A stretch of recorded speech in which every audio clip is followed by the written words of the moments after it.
సీతారామరాజు చనిపోతే లక్షలాది సీతారామరాజులు ఉద్భవిస్తారు. ఒక్కొక్కడు ఒక్కొక్క విప్లవ వీరుడై విజృంభించి బ్రిటిష్ సామ్రాజ్యపు పునాదులు పెళ్లగిస్తారు. సీతారామరాజు ఒక వ్యక్తి కాదు, సమూహ శక్తి, సంగ్రామ భేరి, స్వాతంత్ర నినాదం, స్వచ్ఛ మారుతం.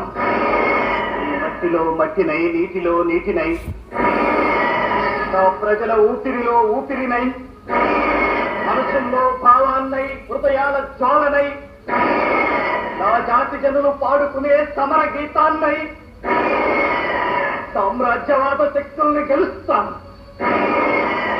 స్వతంత్ర భారతి జయకేతనంగా నిలుస్తాను. అక్కడ కాదురా, ఇక్కడ కాదు.